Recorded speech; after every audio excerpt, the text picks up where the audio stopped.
आज की पहली वाणी भक्ति की नंबर 125। जाहिर हो जहर न बन, तेरी मेहर कहां जहर, फिर तो मेहर ही मेहर। जहर, गुरुदेव यहाँ के इस वाणी की का जो प्रधान विषय है वो है जहर। जहर जिसको हम विष भी कहते हैं। जहर क्या है? ये जहर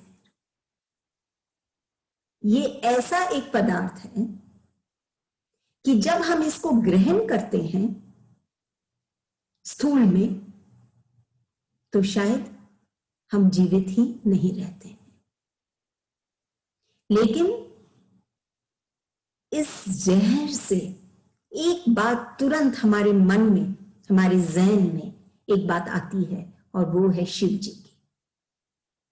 शिव जी इस जहर को अपने कंठ तक रखे, तब ये जहर विष कहलाने लगा। वो इस विष को अपने कंठ तक रखे, अपने हृदय तक उसको जाने नहीं दिए। ये विष क्या है? ये विषयों का जहर है। जब शिवजी ने अपने कंठ में रखा तो ये जहर विष बन गया।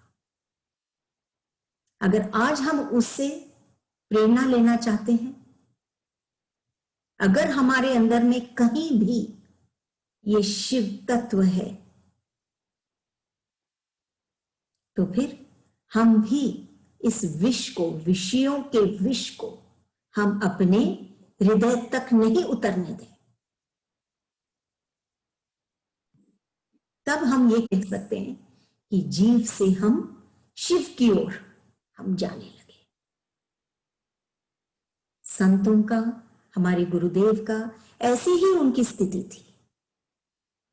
जीवन में बहुत कुछ घटता था, बहुत ऐसी बातें थी जो कड़वी थी, जो जहर के समान थी, लेकिन वो कैसे उससे उभरे वो हम समझ सकते हैं इस वाणी। गुरुदेव कह रहे हैं, जाहिर हो, जाहिर हो मतलब तुम दिखो हमको, जाहिर हो, उपस्थित हो, जाहिर हो, तुम हो हमारे में, हमारी सोच में जाहिर है। जाहिर हो जाओगे हमारे भीतर में, अगर तुम दिखने लग जाओगे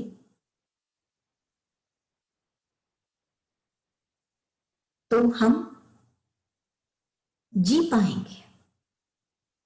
हम इस जहर में हमारा अंत, इस जहर के कारण हमारा अंत नहीं होगा। जहर न बन, ये हमारे जो विषय है, एक जहर है बाहर का जो हम स्थूल शरीर में, जब हम इस तन में जब हम ग्रहण करते हैं तो हम खत्म हो जाते हैं, शरीर खत्म हो जाता है। लेकिन ये जो जहर है, ये विष जो है, ये विषयों का विष है, विकारों का विष है, अभावों का विष है। इसीलिए विष है क्योंकि ये हमको जीने नहीं देती। जो हमको जीने देती है, जो हमको जीने का उत्साह जो हमारे जी में बढ़ाती है, वो तो अमृत, और जो नहीं वो जहर। तो गुरुदेव कहते हैं, जाहिर हो कि तू दिख मुझे, अपने इष्ट से कहते हैं कि तू दिख मुझे, तू जाहिर हो, तू उपस्थित हो, तू हो मेरे अंदर, कि जहर न बने हमारे भीतर, हमारा जीवन हम जिए। तेरी मेहर कहां जहर। अगर तेरी मेहरबानी होगी, अगर तेरी मेहर होगी, अगर तेरी कृपा होगी, अगर तुम मेरे साथ होगे, तो फिर कहां ये जहर, सिर्फ मेहर। फिर तो मेहर ही मेहर। ये मेहर जब हम पा जाते हैं हमारे इष्ट की, तो हम माहिर हो जाते हैं। इस जीवन जीने की कला हम सीख जाते हैं, हम उसमें जीने लग जाते हैं अपने इष्ट के भावों में, और हम अपने आप को पा जाते हैं जो हम खोए थे, जो हम गुमराह थे, जो ये विषयों के कारण, इन परिस्थितियों के कारण जो बेचैनी थी, जो जहर का काम कर रही थी हमारे भीतर, जहर घोल रही थी हमारे भीतर,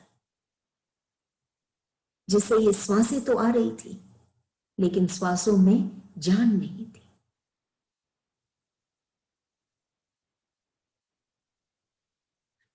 पता नहीं मेरे मन में ये बात आ रही है, शायद सही है नहीं है, लेकिन अमृत में जब हम जहर मिलाते हैं ना, तो वो अमृत भी बेकार हो जाता है। ये जहर पता नहीं क्यों इतना स्ट्रांग है कि अगर इसको, ये अब खास करके ये अभावों का, ये विकारों का, ये निरर्थक अभावों का, ये बेचैनी का, इसका जो ये जहर इतना स्ट्रांग है कि इसमें तो बहुत ही कोई मेहरबानी होती है, मेहर होती है, खाली एक गुरु कर सकते हैं ये मेहर, क्योंकि वो हमारे हृदय में, हमारे पास इतने निकट होते हैं इस जहरीले मन के पास, कि वो ही हैं जो इस जहर को हटा सकते हैं, इस विष को हटा सकते हैं, क्योंकि वो हमको ऐसी युक्ति हमारे अंदर दे देते हैं कि हम इस जहर को हम अपने हृदय तक जाने ही नहीं देते। नहीं तो इससे उठना बहुत मुश्किल है, लेकिन वो हमको ऐसे बना देते हैं जैसे वो खुद हैं, कि संसार की ये जितनी भी बातें हैं वो उनको कष्ट नहीं देती, क्योंकि वो मेहर की तरफ उनकी नजर रहती है, न कि जहर की तरफ। वो सिर्फ और सिर्फ अपने इष्ट को देखते हैं, फिर तो मेहर ही मेहर। एक बार वो मेहर का एहसास हो जाता है, फिर तो हमारा मन उस मेहर से, उस मेहर की महक से खिलने लग जाता है, और फिर सिर्फ मेहर ही मेहर। मानव तन हम पाए हैं लेकिन उसकी कद्र नहीं कर रहे, तो क्या होगा?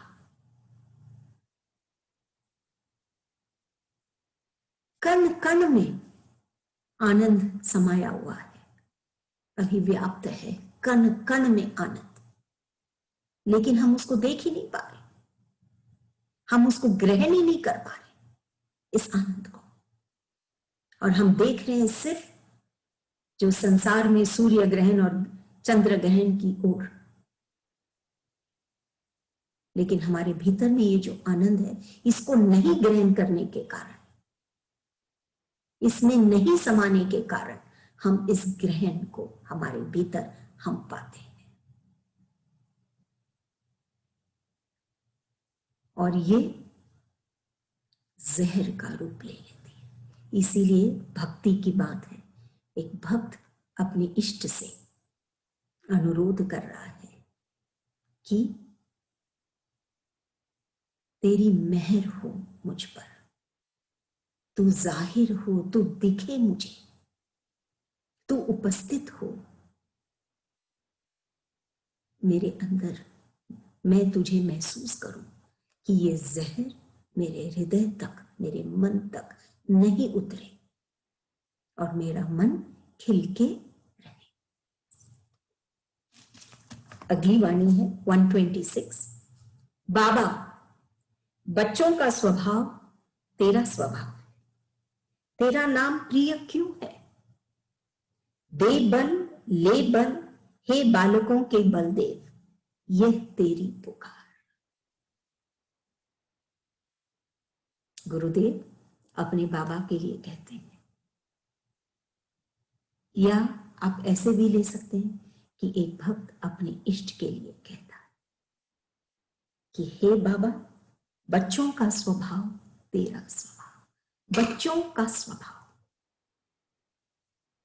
क्या अंतर है बच्चों के स्वभाव में और एक जो बड़े हैं, बड़ों के स्वभाव में? बच्चों का स्वभाव सरल, सहज,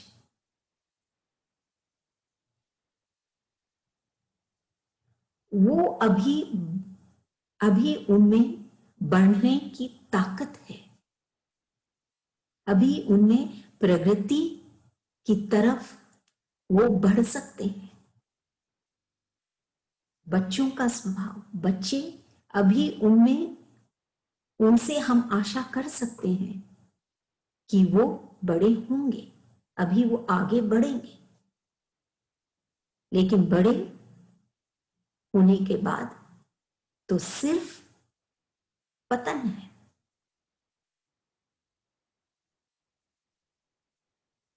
शरीर का, तन का, मन का, बल का, विचारों का, अगर ये सब पतन होने लग जाता है, तन का तो जरूरी होता है, बल का भी हो जाता है, लेकिन अगर विचारों का और मन की शक्ति का, आत्मविश्वास का, इसका अगर पतन होने लग जाए तो फिर वो मनुष्य वो आनंद कभी नहीं पाएगा। भक्ति हम करते क्यों हैं? हम भक्ति की राह पे चल क्यों रहे? कि हम वो अनहद आनंद पाना चाहते। लेकिन बच्चों के साथ हम ये सोच सकते हैं कि हाँ, वो अभी आगे बढ़ सकते हैं, उनमें वो पतन नहीं है। इसीलिए सदगुरु कहते हैं, बाबा बच्चों का स्वभाव तेरा स्वभाव, कि बाबा उम्र में बड़े भी हों,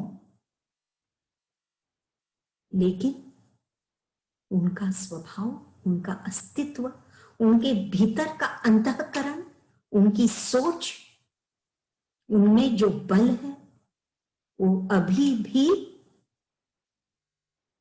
बरकरार है, वो अभी भी है, अभी भी वो आगे बढ़ रहे हैं, जैसे वो नदी समुद्र की तरफ। अभी भी उनमें वो व्याकुलता है कि वो अपने इष्ट को पाए। तभी कह रहे हैं, बाबा बच्चों का स्वभाव तेरा स्वभाव। बच्चों का स्वभाव होना इसीलिए जरूरी है क्योंकि उसमें प्रगति है।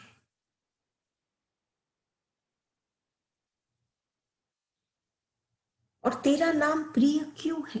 उम्र में हम बड़े भी हो जाएं,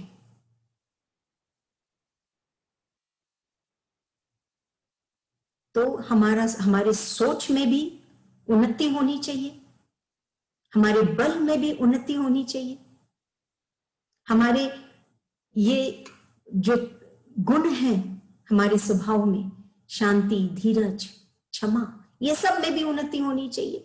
लेकिन ऐसा होता नहीं है।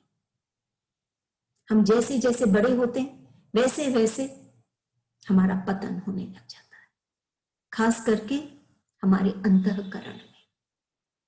लेकिन जो संत होते हैं, जो बाबा हैं, हमारे बाबा बलदेव दास जी हैं, हमारे गुरुदेव हैं, ये इनमें तो बल और आने लगा, इनके अंतःकरण में।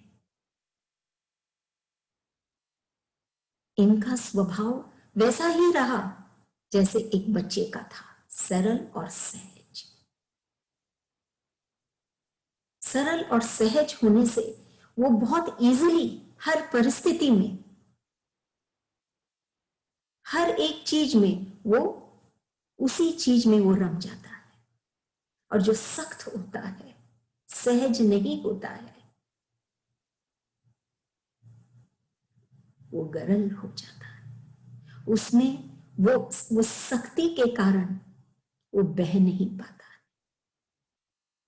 तब गुरुदेव इसमें जो एक भक्त जो नोटिस किया है, जैसे गुरुदेव ने अपने बाबा के लिए, वैसे ही एक भक्त अपने गुरु के लिए वो जो चीज उसको एहसास हुआ है वो ये है कि बाबा तेरा स्वभाव बच्चों का सा स्वभाव है। इसलिए उम्र में चाहे हम वो संत बढ़ भी जाए, लेकिन वो हमेशा अपने मन और हृदय के भावों में, विचारों में हमेशा ताजा, तरोताजा ही वो रहता है, कभी थकता नहीं, कभी जर्जर नहीं होता है, कभी बुढ़ापा नहीं आता है। तन का हो लेकिन मन अभी भी खिला हुआ। वो एक ऐसी स्थिति है जो हर एक जन चाहता है आज संसार में। तब गुरुदेव कहते हैं, बाबा तेरा बच्चों का स्वभाव तेरा स्वभाव, तेरा नाम प्रिय क्यों है। फिर ये बात उठा रहे कि क्यों हम पसंद करते हैं।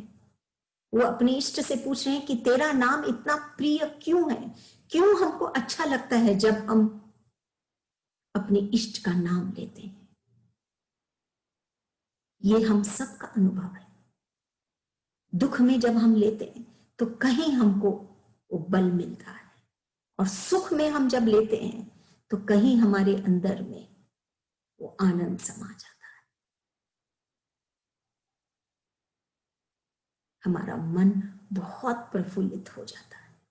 क्यों है ऐसे? क्या बात है संत में, बाबा में, एक गुरु में, क्या बात है कि उनका नाम इतना प्रिय लगता है। ये भक्त अपनी बात बता रहा है, उनको उसको बहुत अच्छा लगता है जब वो अपने इष्ट का नाम लेता है, जब वो अपने दिल के हाल में अपने इष्ट को जब वो समाता है।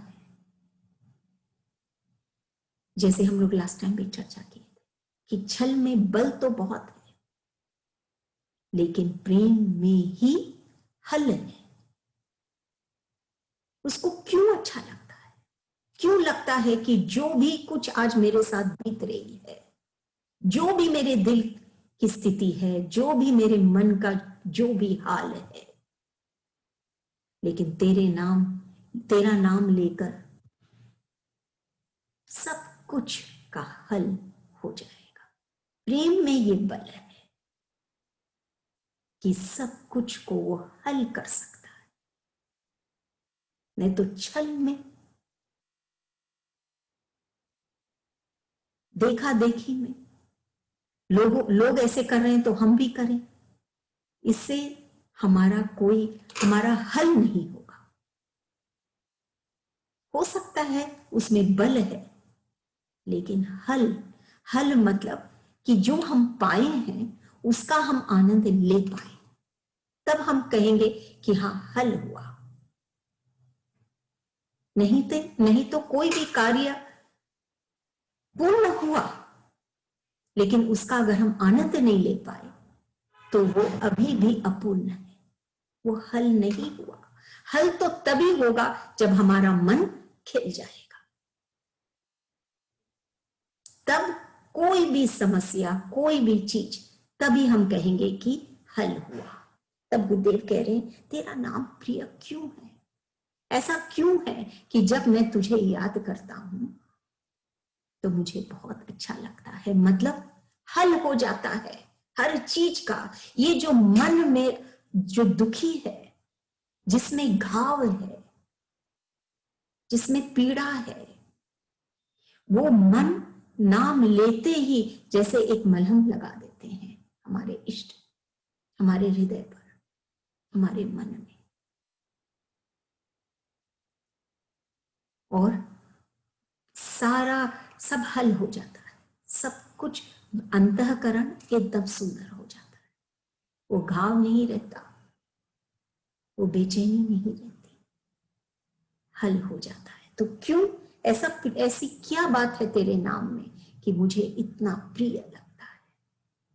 तब बाबा जी कहते हैं, तब वो कहते हैं, दे बल ले बल हे बालकों के बल दे, यह तेरी पुकार, क्योंकि तू ये चीज पुकारता है।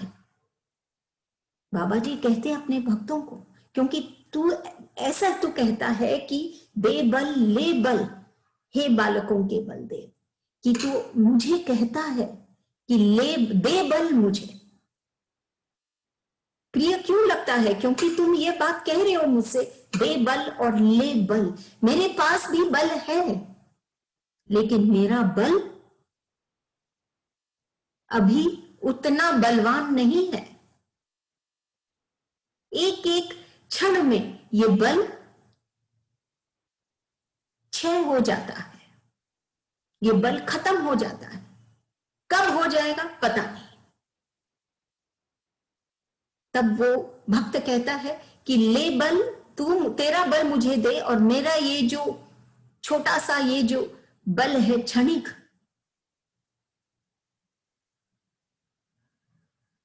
ये जो बल है, ये बल तू ले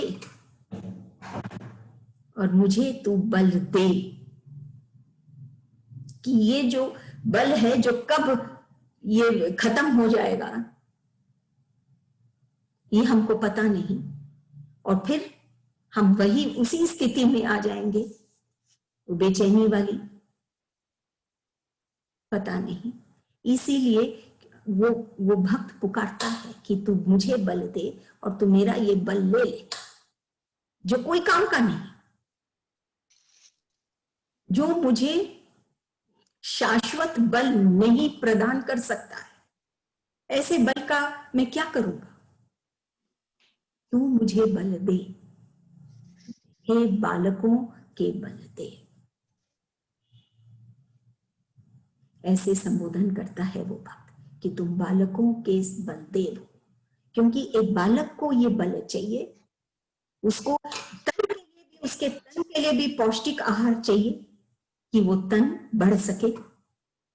ऐसे ही उसके मन के लिए भी, जो भी एक भक्त है उसका मन जो बच्चों सा है, उसको ये आहार चाहिए, उसको ये चाहिए, ये पौष्टिकता चाहिए कि वो आगे बढ़ पाए।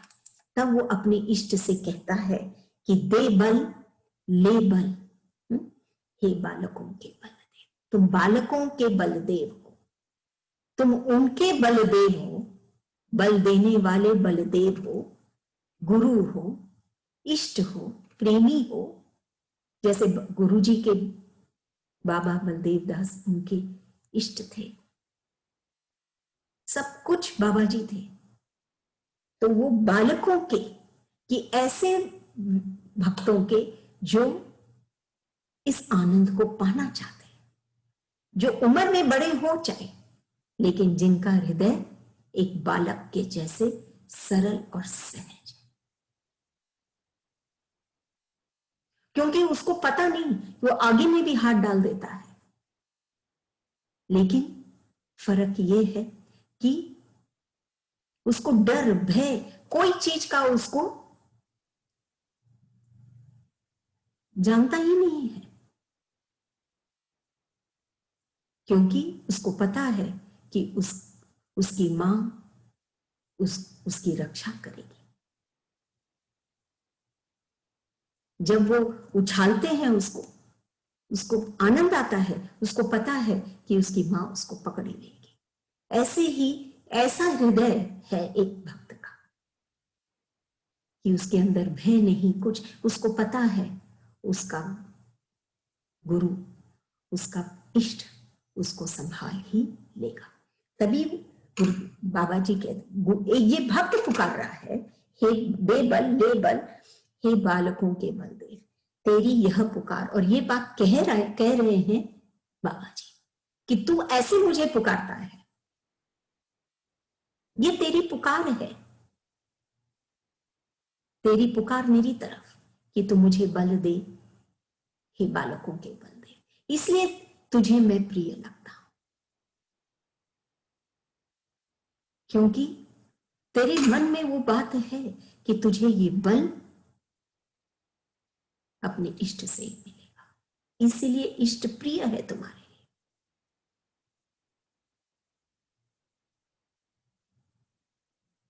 यह तेरी पुकार है। बाबा जी कहते हैं ये तेरी पुकार है, भक्त की पुकार है कि दे बल, ले बल। ये तेरी पुकार है, इसीलिए तुझे मैं प्रिय लगता हूं। तू पुकारता है मुझे, तू ये बल पाना चाहता है। तो जो बल तेरे पास है तो उस पर गुरूर नहीं करता है, तू वो असीम बल पाना चाहता है कि तू कभी भी, चाहे कितना ही उम्र बढ़ जाए, कितने साल हो जाए जिंदगी में, लेकिन फिर भी तू बलवान ही रहे, तेरा मन कभी हारे नहीं। क्योंकि कोई भी युद्ध को जीतकर मन को नहीं जीता जा सकता।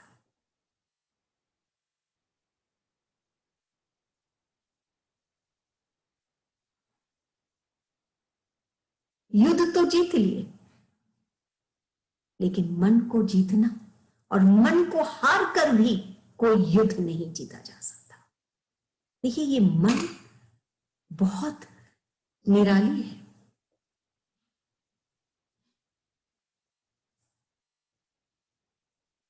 आप कुछ जीत भी जाते हैं तो भी ये मन जीत जाए जरूरी नहीं है, फिर भी ये मन बेचैनी रहती है। और अगर मन हारा हुआ है, अभाव ग्रसित है, तो ऐसे ही वो कुछ आप जीत नहीं सकते। तो ये मन हमारे लिए बहुत प्रधान है, और इस मन में बल सिर्फ हमारे इष्ट भर सकते हैं। जैसे बाबा हमारे गुरुदेव के मन में वो बल दिए, उनकी पुकार थी अपने इष्ट की तरफ। ये चीज वो इष्ट समझता है, तभी वो कहता है ना तेरी पुकार है, तूने मेरे से मांगा दे बल, इसीलिए तो मैं प्रिय लगता हूं तुझे, क्योंकि तू मुझे पुकारता है। जो अपने इष्ट को पुकारता है वो अपने इष्ट को पा ही लेता है, क्योंकि इष्ट तो खड़े ही है देने के लिए, वो बल देने के लिए।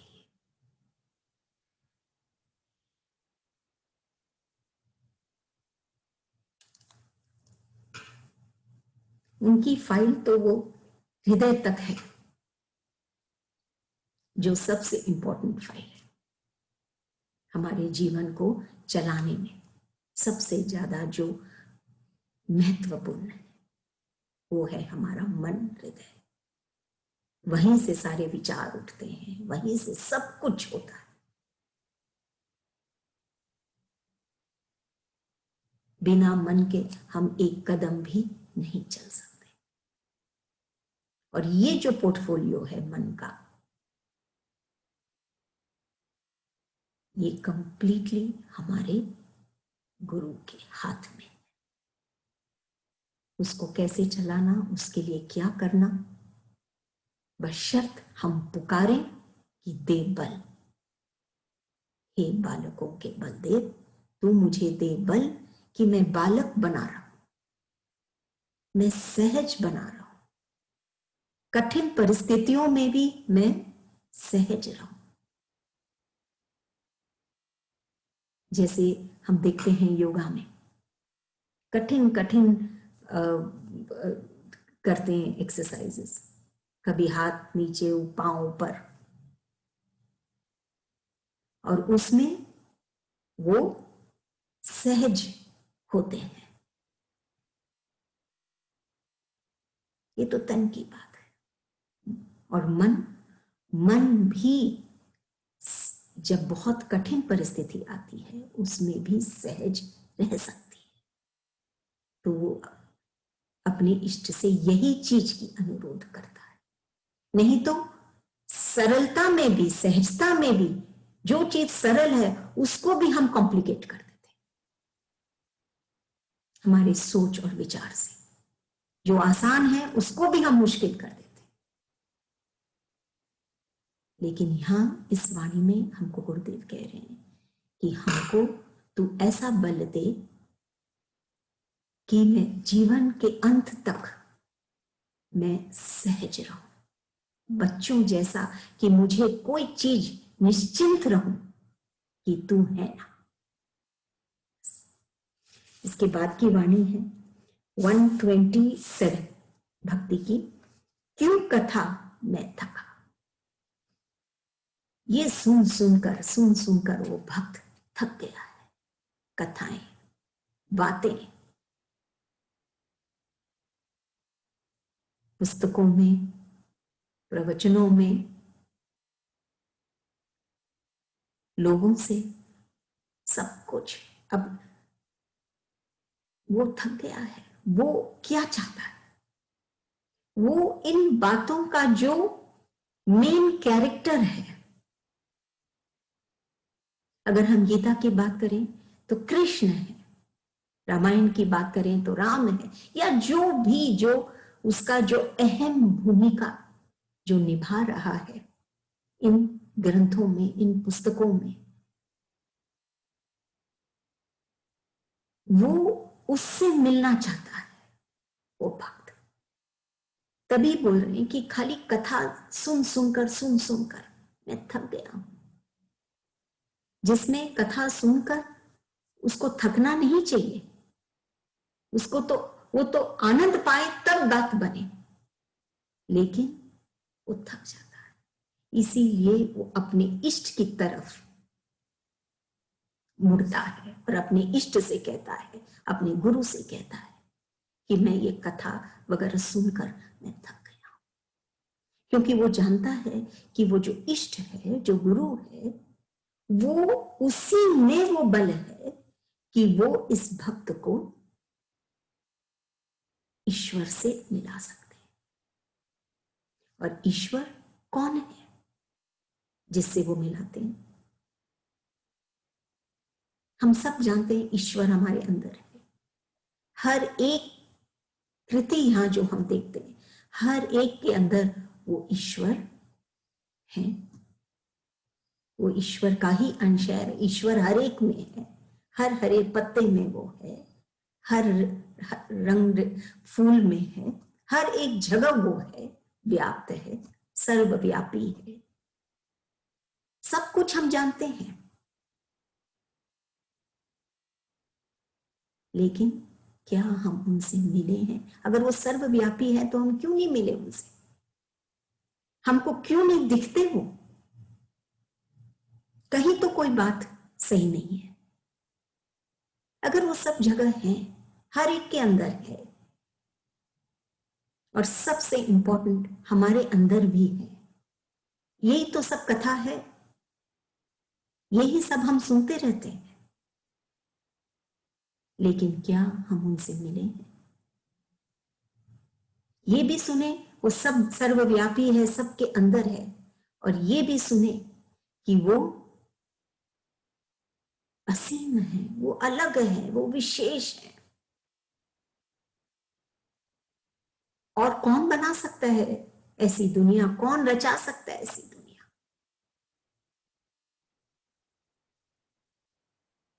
जिसका कोई हिसाब नहीं। इतने इसमें जीव और पशु पक्षी सब कुछ है, हजारों लाखों तरह के। कौन है ये? अगर है इतना, अगर वो खास है, तो ये भक्त मिलना चाहता है उससे। लेकिन ये सिर्फ जानकर, ये सिर्फ सुनकर, कथाओं में, यहां तक भी ग्रंथों में भी, उनकी कहानियों में भी भगवान की, ईश्वर की, वो ईश्वर से नहीं मिल पाता। तब ये सवाल उसके अंदर उठती है, भक्त के अंदर, कि ये कथा क्यों?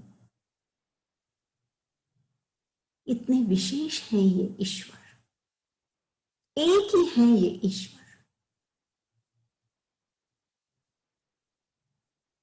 वो उनसे वो उसका ईश्वर का एहसास करना चाहते। तब वो कहता है कि मैं थक गया हूं। सवाल उठ रहा है उसके अंदर कि मेरे को वो दिख नहीं रहे, मैं थक गया।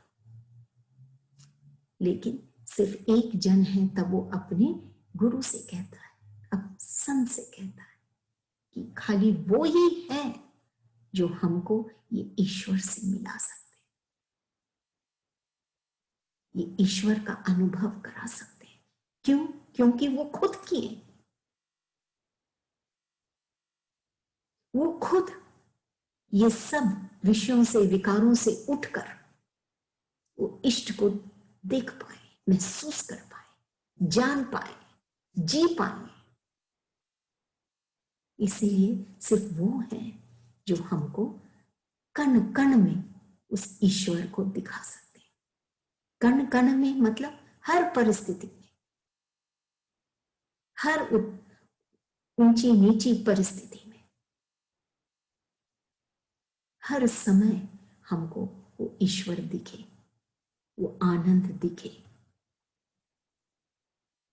क्योंकि ईश्वर सिर्फ आनंद है। और ये हमको कैसे पता?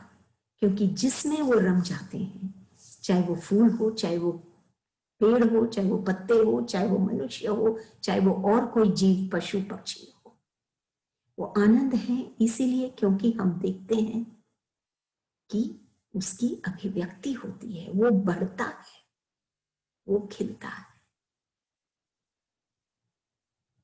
इसीलिए ईश्वर और कुछ नहीं, सिर्फ आनंद है। आनंद में हृदय ही नहीं विशाल होता, सारी दुनिया ही हमारे लिए विशाल हो जाती।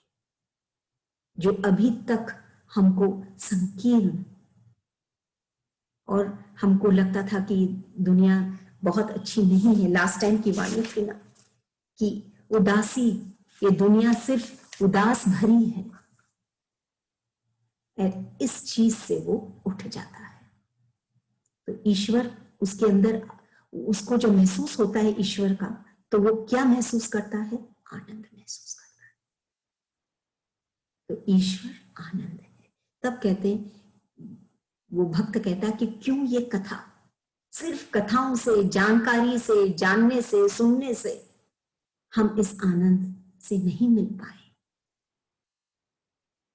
मैं थक गया,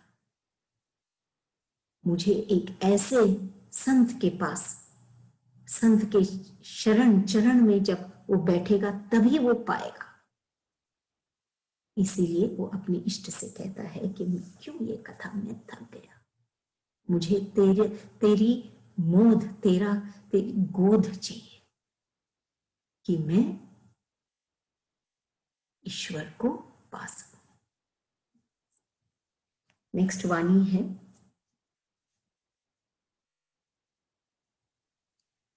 128। खता बता मत सता।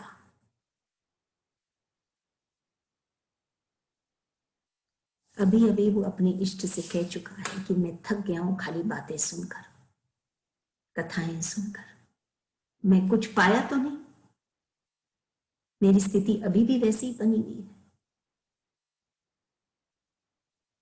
अब तू बता, मेरी क्या खता है, मेरे से क्या गलती हुई है, मेरे से क्या भूल हुई है, मेरे से क्या अपराध हुआ है, मैं कहां गलत हूं, तू क्यों नहीं दिख रहा मुझे?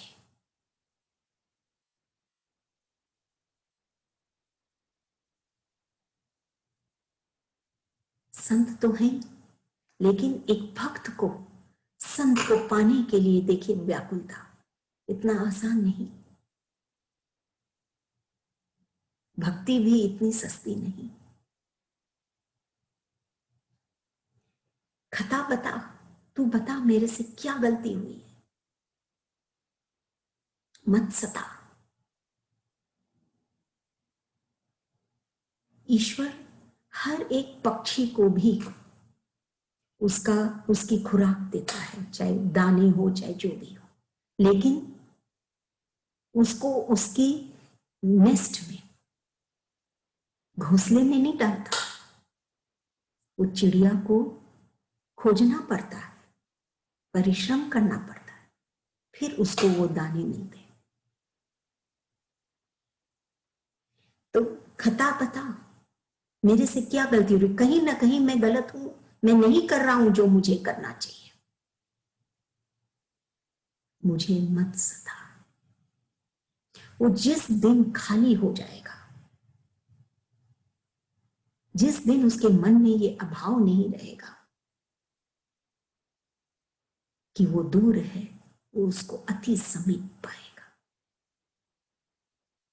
उसको वो ऐसे सताया नहीं जाएगा, उसके भीतर में ये बेचैनी नहीं रहेगी। अभी अभी भक्ति की राहों में चलने लगा है, इसीलिए उसके अंदर अभी भी ये बेचैनी है, अभी भी वो अपने इष्ट को जान रहा है, पहचान रहा है, उससे मिलना चाह रहा है। इतना तो वो जान गया कि कथाओं में कुछ नहीं, बातों में कुछ नहीं। अगर हमको हम आनंद पाना है तो हमको अपने इष्ट से ही जुड़ना पड़ेगा। तभी वो कहता है कि मेरी क्या कथा है, मुझे बता, मुझे मत सता। जो समझ में आ रहा है कथा यही है कि वो अभी भी इष्ट को मांग तो रहा है, व्याकुलता तो है, लेकिन एक पूर्ण समर्पण अभी भी, वो अभी भी मिला नहीं है। लेकिन जब तक ये व्याकुलता नहीं आएगी तब तक वो आगे नहीं बढ़ेगा, भाव में नहीं जाएगा।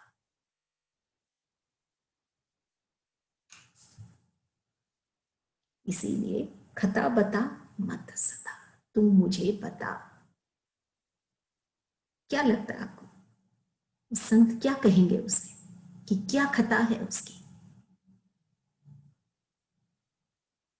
कि तू विश्वास कर, मैं तेरा, तो इसमें भूल मत कर।